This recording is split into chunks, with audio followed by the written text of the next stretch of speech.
My maiden name was Marthy Cannary. I was born in Princeton, Missouri, May 1st, 1852. Father and mother were natives of Ohio. I had 2 brothers and 3 sisters, I being the oldest of the children.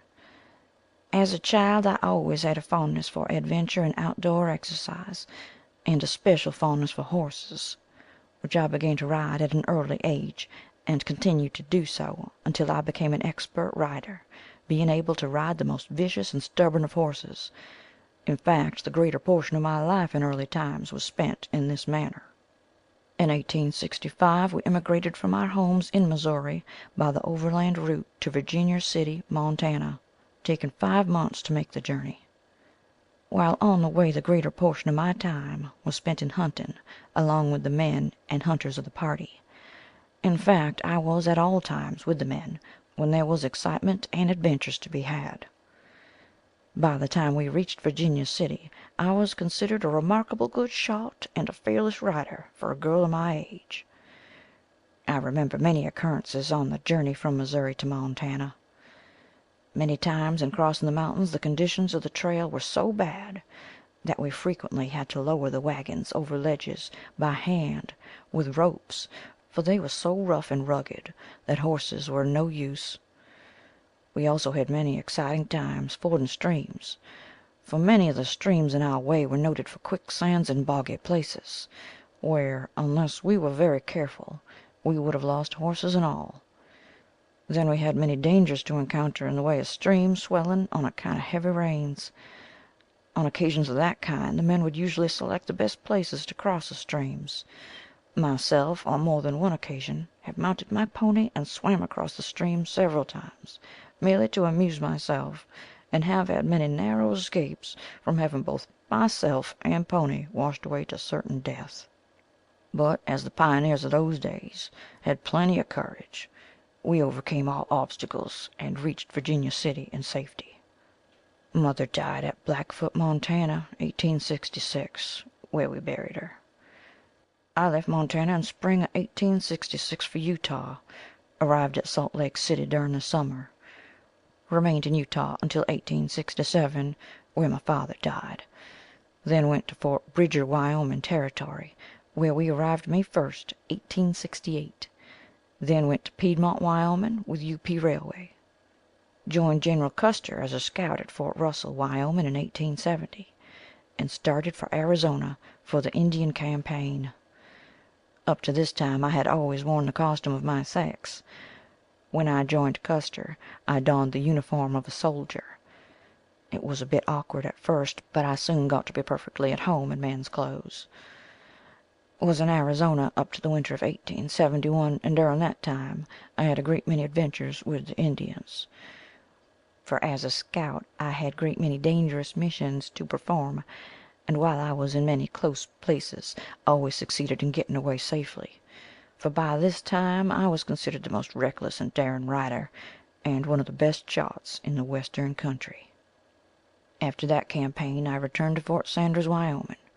Remained there until spring of 1872, when we were ordered out to the Musselshell or Nursey Pursey Indian outbreak. In that war Generals Custer, Miles, Terry, and Crook were all engaged. This campaign lasted until fall of 1873. It was during this campaign that I was christened Calamity Jane. It was on Goose Creek, Wyoming, where the town of Sheridan is now located. Captain Egan was in command of the post. We were ordered out to quell an uprising of the Indians, and were out for several days, had numerous skirmishes, during which 6 of the soldiers were killed and several severely wounded. When on returning to the post we were ambushed about 1.5 miles from our destination. When fired upon, Captain Egan was shot. I was riding in advance, and on hearing the firing, turned in my saddle, and saw the captain reeling in his saddle as though about to fall. I turned my horse and galloped back with all haste to his side, and got there in time to catch him as he was falling. I lifted him onto my horse in front of me, and succeeded in getting him safely to the fort. Captain Egan, on recovering, laughingly said, "I name you Calamity Jane, the heroine of the plains." I have borne that name up to the present time. We were afterwards ordered to Fort Custer, where Custer City now stands, where we arrived in the spring of 1874. Remained around Fort Custer all summer, and were ordered to Fort Russell in fall of 1874, where we remained until spring of 1875. Was then ordered to the Black Hills to protect miners, as that country was controlled by the Sioux Indians, and the government had to send the soldiers to protect the lives of the miners and settlers in that section. Remained there until fall of 1875, and wintered at Fort Laramie. In spring of 1876 we were ordered north with General Crook to join Generals Miles, Terry, and Custer at Big Horn River. During this march I swam the Platte River at Fort Fetterman, as I was the bearer of important dispatches. I had a 90-mile ride to make. Being wet and cold, I contracted a severe illness and was sent back in General Crook's ambulance to Fort Fetterman, where I lay in the hospital for 14 days. When able to ride, I started for Fort Laramie, where I met William Hickok, better known as Wild Bill, and we started for Deadwood, where we arrived about June. During the month of June I acted as a Pony Express rider carrying the U.S. mail between Deadwood and Custer, a distance of 50 miles, over one of the roughest trails in the Black Hills country, as many of the riders before me had been held up and robbed of their packages, mail, and money that they carried. For that was the only means of getting mail and money between these points. It was considered the most dangerous route in the hills, but as my reputation as a rider and quick shot was well known, I was molested very little, for the toll gatherers looked on me as being a good fellow, and they knew that I never missed my mark. I made the round trip every 2 days, which was considered pretty good riding in that country. Remained around Deadwood all that summer, visiting all the camps within an area of 100 miles. My friend, Wild Bill, remained in Deadwood during the summer, with the exception of occasional visits to the camps. On the 2nd of August, while sitting at a gambling table in the Bell Union Saloon in Deadwood, he was shot in the back of the head by the notorious Jack McCall, a desperado.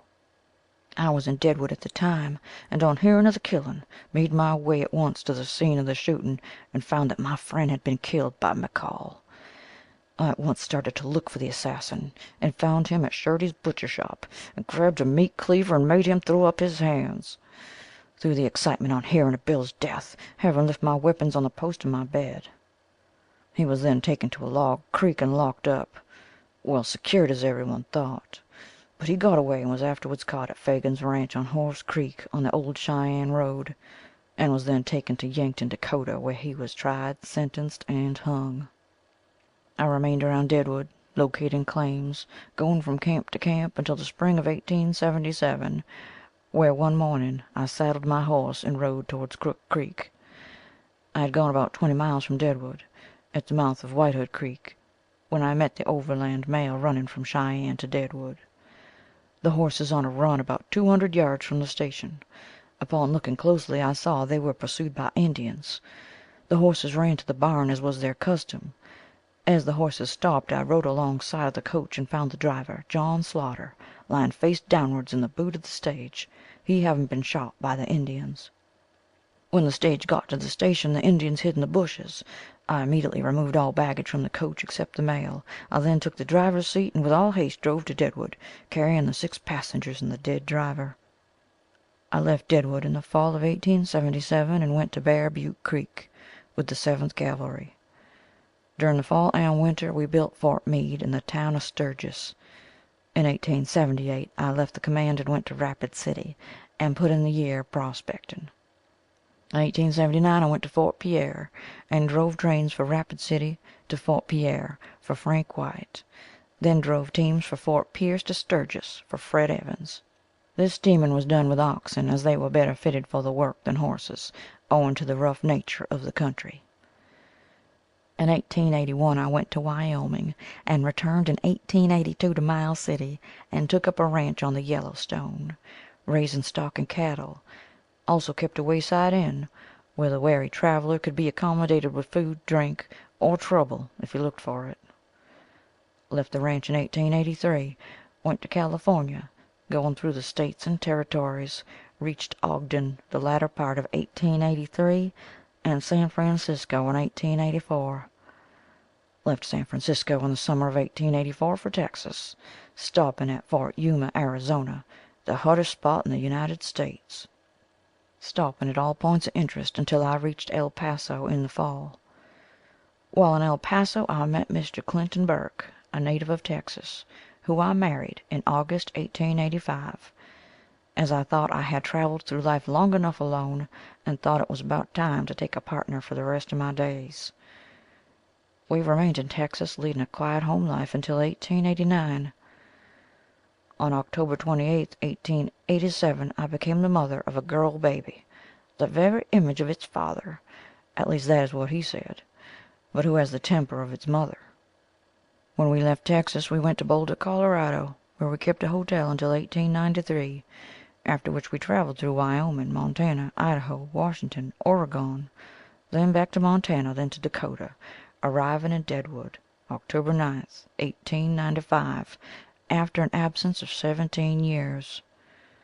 My arrival in Deadwood after an absence of so many years created quite an excitement among my many friends of the past, to such an extent that a vast number of the citizens who had come to Deadwood during my absence, who had heard so much of Calamity Jane and her many adventures in former years, were anxious to see me.